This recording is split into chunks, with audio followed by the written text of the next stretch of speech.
Let's put some forces on. We're looking after A's going around the circle to start off with. So that is 0.4 g, its weight. I've got normal contact force going straight up, I'll call that RV. I've got a normal contact force going inwards there, I'll call that RH. And that would be the forces on there. I've got an acceleration always into the centre of the circle, and the acceleration equals r omega squared or v squared over r. I can use either one of those. I've got this one here, 0.5 g. It's stationary at the moment, so it's also got a vertical component there as well. But let's have a quick look. I've got to show that v is 3, so it's coming around here. A is going around a constant velocity of 3. So I'll do that. It tells me that the magnitude of the force exerted on A by the curved surface is 6 newtons. So maybe RH, but actually they've told me it's 6 newtons. So now I should be able to get into it. Part 1, I want to find V, so therefore I'm going to be using the V squared formula. So I'm going to do resolve inwards to the centre of the circle, and I'll get resultant force equals mass times acceleration, and the resultant force I've got is 6 equals the mass, which is 0.4, times by the acceleration, and I want to have the V squared over R1. So that'll be V squared over R is 0.6, and that will give me that V squared equals 9, and so V equals 3 as asked for those 2 marks. For part 2, I need to calculate the speeds of the particles after its first impact with A. So this is going to be an impact type question. So I'm going to normally draw my 2 objects, and my initial velocity of this one is 3 and this one is 0 meters per second. Put the weights in there. That's 0.4 kilograms, that's 0.5 kilograms, and I've got to find the 2 values, x and y, and I've got to try and do that. So I've got 2 unknowns here, and conservation of momentum will give me just 1 equation. I need 1 more, and that'll be here. Coefficient of restitution between A and B is 0.35. So that's 2 things I've got. So first off, I've got total initial momentum equals the total final. And don't forget, always with momentum, direction matters. So I've got 0.4 times by 3 plus the initial momentum of this one will be 0 equals 0.4x plus 0.5y. Don't like that much, I'd be 1.2, so I'm going to times by 10 as well, get 12 equals 4x plus 5y. The other part of the formula I've got up here will be E, and E is always the separation speed over the approach speed.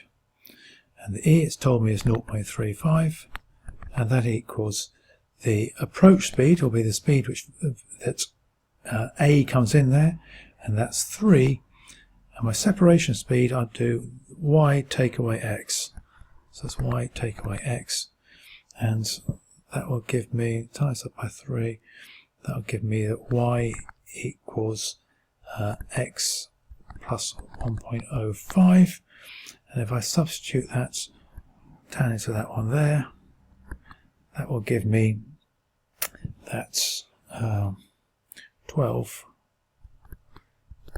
equals 12 equals 4x plus 5 of just what I've worked out, 5 of times x plus 1.05, and that will give me that 6.75 equals 9x, and so x equals 0.75.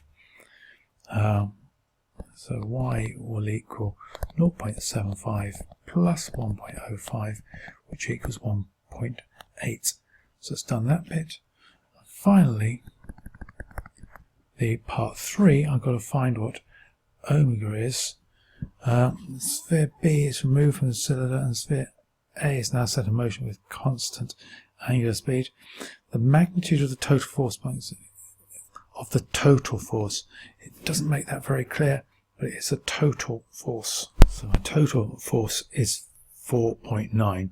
So what I'm going to have now, I'm going to have my object, and I'm going to have obviously 0.4 g coming straight down, and I've got here that is my force, which is 4.9, and that will be at an angle.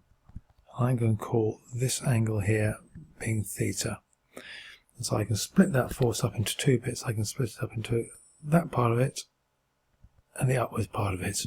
Those are my two forces, and I now need to resolve. So I need to resolve vertically. If I resolve vertically, I'm going to get upwards, which is going to be 4.9, this bit here, cos theta, equals 0.4 g, and therefore cos theta equals 0.8, so theta equals 36.8698 degrees. And now I'm going to have to resolve horizontally.